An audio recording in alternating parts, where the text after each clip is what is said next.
অনুরাগের ছোঁয়া আজকের পর্বে পরমা এবার জানতে পেরে যায় সুদীপা তার নিজের বোন। এরপর পরমা তার বাবার থেকে তার লকেটটা নিয়ে সুদীপার মুখোমুখি দাঁড়িয়ে বলে ওঠে, আমরা দুজন যমজ বোন। এই এপিসোডটি দেখতে ভিডিওটিতে লাইক দিয়ে চ্যানেলটি সাবস্ক্রাইব করুন। ধামাকাদার নতুন পর্ব। এই পর্বে আপনারা দেখতে চলেছেন পরমার মুখোমুখি হতে চলেছে এক নতুন সত্য। পরমা জানতে পেরে যায় সুদীপাই তার নিজের বোন। পরমার বাবা চ্যাটার্জি বাড়িতেই ফোনে কথা বলতে লাগলে সে সময় সুদীপার পিসিমণি পরমার বাবার সামনে গিয়ে দাঁড়ায়। আর পিসিমণিকে দেখা মাত্রই সুদীপার বাবা চমকে ওঠে আর মনে মনে বলতে থাকে, এবার কি তাহলে সত্যটা সকলের সামনে চলে আসবে? পরমার সুদীপা যে যমজ এটা কি জানতে পেরে যাবে সবাই? এই কথাগুলো ভেবে খুব ভয় পেতে থাকে। এদিকে সুদীপার পিসিমণি পরমার বাবাকে বলে ওঠে, তারা আপনি দয়া করে সুদীপার পরমার পরিচয় একে অপরকে জানাবেন না। তারা যাতে জানতে না পারে তারা একে অপরের যমজ বোন।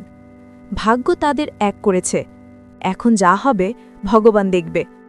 এই কথাগুলো শুনে সুদীপার বাবা একটু স্বস্তি পায় আর সঙ্গে সঙ্গে বলে ওঠে, হ্যাঁ, আমি এটাই চাই যাতে সুদীপার পরমা জানতে না পারুক ওরা একে অপরের যমজ বোন।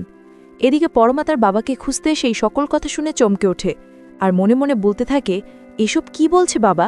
সুদীপা আমার নিজের যমজ বোন? আমাকে এই সত্যের মুখোমুখি হতেই হবে। এরপর পরমা সেখান থেকে সরে গিয়ে মনে মনে বিষয়গুলো নিয়ে ভাবতে থাকে। এরপর দেখা যায় পরমার বাবা মা চলে যেতে লাগলে পরমা তাদেরকে থামায় আর অব্রজিতের মায়ের সামনে গিয়ে দাঁড়িয়ে বলে ওঠে, মা, আমি কিছুক্ষণের জন্য বাবা মায়ের সঙ্গে বাড়িতে যেতে চাই। তখন অব্রজিতের মাও পারমিশন দিয়ে দেয়। এরপর দেখা যায় পরমা তার বাড়িতে গিয়ে তার রুমের মধ্যে ঢুকে দরজাটা লাগিয়ে দেয়। এরপর লকার খুলে সকল গয়না বের করার সময় লাল একটা কাপড় দেখতে পায় আর সেই কাপড়টা বের করে চেন সহ একটা লকেট দেখতে পায়। লকেটটা খোলা মাত্রই সেখানে সুরপার নাম দেখে চমকে ওঠে আর মনে মনে বলতে থাকে, আমার নাম তো পরমা, তাহলে এখানে কেন সুরপা লেখা আছে? তাহলে কি এটাই আমার আসল নাম? এরপর দেখা যায় পরমা তার বাবার সামনে গিয়ে সেই লকেটটা দেখিয়ে বলে ওঠে, বাবা, এই লকেটের সত্যটা বলো। পরমার হাতে সেই লকেটটা দেখে পরমার বাবা চমকে ওঠে। এদিকে পরমা তার বাবাকে বলতে থাকে, বাবা, আমি ভালো করে জানতে পেরে গেছি সুদীপা আমার নিজের যমজ বোন। এখন তুমি যদি সত্যটা না বলো, সত্যটা তাহলে আমাকে অন্যভাবে বের করতে হবে। এই কথাগুলো শুনে পরমার বাবা ভয় পেয়ে গিয়ে সকল সত্য কথা পরমাকে খুলে বলে আর পরমা তার বাবার কথাগুলো শুনে চমকে ওঠে। এরপর দেখা যায় পরমা সকল সত্য জানার পরে সে লকেটটা নিয়ে সুদীপার মুখোমুখি হয় আর বলে ওঠে, আমি আর তুমি হচ্ছ যমজ বোন। এই কথা শুনে সুদীপাও চমকে ওঠে।